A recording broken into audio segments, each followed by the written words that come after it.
Hello students, welcome again class 9th science tissue, and we are going to start about the animal tissue. Have a big smile on your face.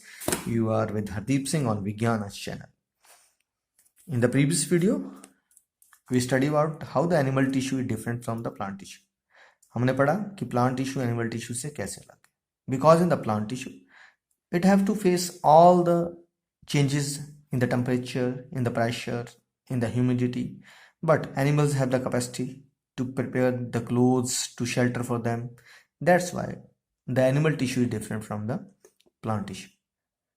First of the tissue that we are going to discuss here, it is epithelial tissue. हम जिस tissue की बात करने जा रहे हैं वो है एपिथेलियल टिश्यू है बेटे.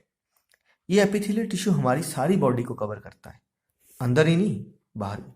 अगर हम चलते हैं यहाँ से बात करें, ये ऊपर जो हमें दिख रहा है ये एपिथेलियल टिश्यू है. हमारे ये मुंह के अंदर से घूम के भी अंदर को चला जाता है, वो भी कौन सा एपिथेलियल टिश्यू है, राइट. तो द कवरिंग और protective tissue is known as epithelial tissue. जो हमारी बॉडी में कवरिंग है और जो प्रोटेक्ट कर रही है वो कौन सी है, epithelial tissue. It also cover most organs. मैंने कहा मुंह से अंदर भी जा रहा है, स्टमक के साइड पे भी अंदर ये लगा हुआ, तो बाहर तो है ही है, अंदर से भी यही कवर कर रहा है. It also cover most organs and cavities. अब कैविटीज कौन सी होती हैं, जैसे ब्रेन के अंदर है हमारी, अंदर खाली जगह जहाँ ब्रेन बैठा हुआ ना, तो that is a cerebral cavity. Cranial cavity कहते हैं इसको. जो ब्रेन है वो सेरिब्रम है, इसको हम पार्ट को कहते हैं सेरिब्रम, तो इसको क्या कहते हैं हम, क्रेनियल कैविटी. ऐसे छाती को देखते हैं हम, चेस्ट को देखते हैं यहाँ थोरेसिक कैविटी, पेट को देखते हैं तो एब्डोमिनल कैविटी. तो वो कैविटीज भी अंदर से किसने बंद, ठीक है, लेयर कवर्ड होती हैं, that is by the epithelial tissue. ठीक है, so it form a barrier to keep different body system separate. हर बॉडी का सिस्टम अलग अलग रहे, उसके लिए एपिथेलियल टिश्यू का एक इंपॉर्टेंट रोल रहता है. ठीक है, तो ये रहा हमारा एपिथेलियल टिश्यू, प्रोटेक्टिव टिश्यू है, राइट. तो that is it cover most of the organ. Outside तो कर ही रहा है, इनसाइड पे भी जाके कवर करता है, and even to the cavities and separate the organs from one another. And third, epithelial tissue cells are tightly packed. Cell जो इतने पैक्ड होते हैं कि they form a continuous sheet. एक कंटिन्यूस शीट बनती है. They almost don't have intercellular space. उनके बीच में खाली जगह नहीं होती है, जिसके कारण कोई भी चीज़ अंदर जो घुसनी चाहिए वो इतनी आसानी से अंदर घुस नहीं सकती है. ठीक है, तो ये एक तरह से हमारी प्रोटेक्टिव कवरिंग है. This is about the epithelial tissue. जब भी आप एपिथेलियल टिश्यू को पढ़ते हैं, इसके नीचे एक मेम्ब्रेन जो रहती है जिसको हम बेसमेंट मेम्ब्रेन कहते हैं, right. This is a cemented layer. On this layer only the other cell will grow. जब भी सेल करेंगे इसके ऊपर ग्रो करते हैं. The base is epi. तो सिर्फ ये किसकी करेक्टर है, this is the epithelial tissue, right. This is the character of epithelial tissue. No types of epithelial tissue शुरू करते हैं हम. पहला होता है सिंपल स्क्यूमस एपिथेलियल. जो सिंपल स्क्यूमस है एपिथेलियल है, सिंपल सी बात है, नीचे क्या रहेगी, basement, and after that only extremely thin and flat cells are over it, like this. Thin layer cells की रहेगी इसके ऊपर, और नीचे क्या है, this is the basement membrane. तो this is called simple squamous epithelial. The cells are extremely thin and flat and form the delicate lining. It is present in ऊसो, ठीक है, oesophagus and lining of mouth. हमारे मुंह में और ऊसोफेगस क्या रहती है, जो हमारी फूड पाइप रहती है, वहीं दो जगह इसको ये कवर करती है.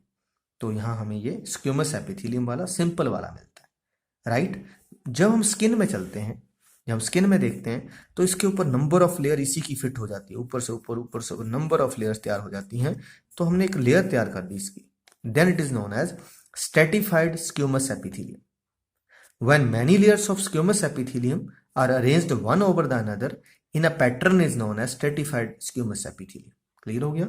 क्या कहा, जब एक लेयर से ज्यादा लेयर्स तैयार हो जाएंगी तो उसको हमने क्या बोलना है, स्ट्रेटिफाइड स्क्यूमस एपिथेलियम कहते हैं, राइट. और ये कहाँ है, it is present in our skin. ये हमारे स्किन के ऊपर है. अब क्वेश्चन आया कि what is the need of this multilayer. Multilayer की जरूरत क्यों हुई, because to protect the body. ये हमारी बॉडी को प्रोटेक्ट करते हैं. They have to capacity to tolerate bear and tear, की चोट लग जाती है, हमारी स्किन फट जाती है, तो इतना कुछ हमारा सहता है. कौन सहता है, stratified squamous epithelium. Let's have a look. देखिए, this is stratified squamous epithelium. एक नहीं है, नीचे ये बेसमेंट है बेटे, ये ऊपर तक सेल का ढेर लगा हुआ. और सिंपल देखते हैं तो दिस इज स्क्यूमस एपिथेलियम. ये कहाँ बताइए, ऊसोफेगस एंड लाइनिंग ऑफ माउथ. मुंह के अंदर अंदर जब पानी गर्म गर्म चाय पीते जलती है ना अंदर से स्किन, वो है ये स्क्यूमस एपिथेलियम.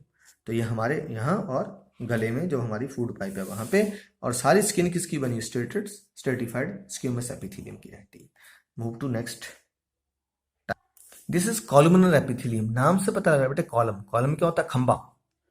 जब जो हमारे एपिथेलियल सेल है ये लंबे लंबे खंबे की तरह खड़े हो जाते हैं, रहेंगे किसके ऊपर, ऑन द बेसमेंट मेम्ब्रेन, तब इसको हम क्या बोलेंगे, this is called columnar epithelium. These are the tall column shaped epithelium cell that facilitate absorption and secretion and also movement across the epithelial barrier.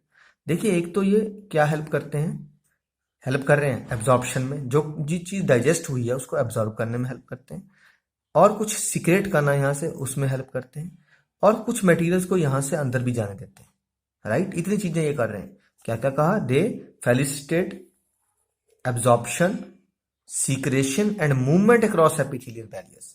तो ये कहाँ प्रेजेंट होते हैं, they are present in inner lining of intestine. हमने छोटी class में पढ़ा कि small intestine have the finger like projection called the villi.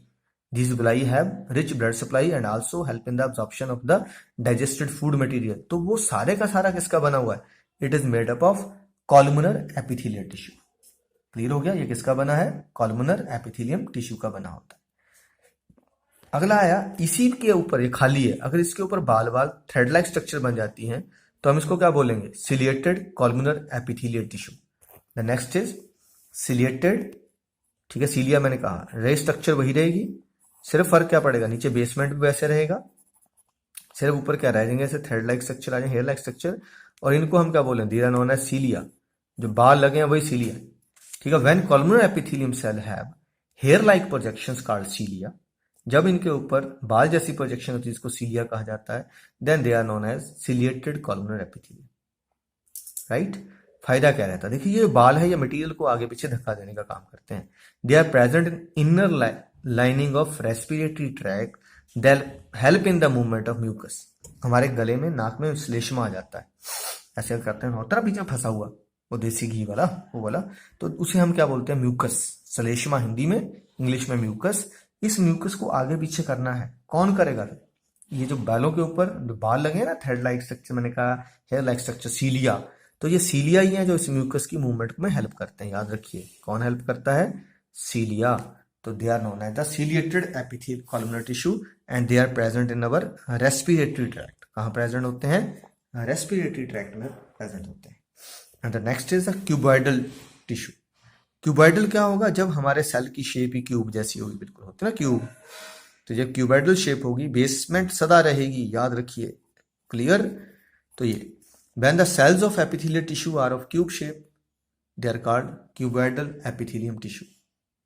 They are present in lining of kidney tubules. अगर हम किडनी बनाते हैं इस तरह से, ठीक है, किडनी कैसी होती है हमारी, it is just like the, किसकी तरह दिखती है हमारी, बीन शेप्ड, और यहाँ से यूरेटर्स चलते हैं, और अंदर छोटे छोटे ट्यूब्यूल होते हैं, इसके जो कंबाइन करके किसको मिलते हैं, यूरेटर को मिलते हैं। तो kidney tubules are lined with the help of, क्या रहती है, क्यूबॉइडल एपिथेलियम।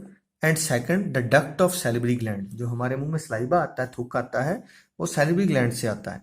तो सैलिवरी ग्लैंड भी ऐसे बनी होती है, उसके आगे जो डक्ट है, उसकी जो पाइप है, वो किसकी बनी हुई है, that is of cuboidal epithelium tissue, ठीक है। It also provide the mechanical support.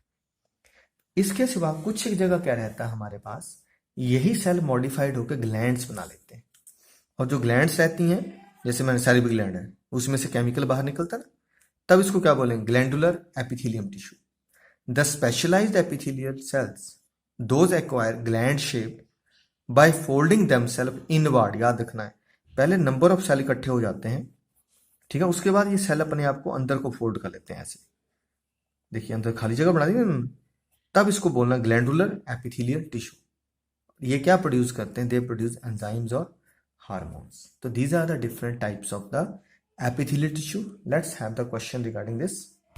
But हमारी बुक में क्वेश्चन 2-3 ही है इसके साथ। एक तो क्वेश्चन नंबर है आपका 10 का A part, tissue that forms the inner lining of mouth.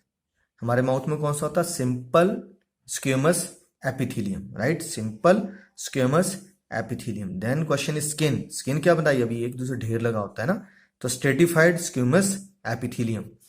Kidney tubule by the cuboidal epithelium tissue, right, that's all. यही क्वेश्चंस हुए हैं, तो पढ़ते रहिए, आगे बढ़ते रहिए।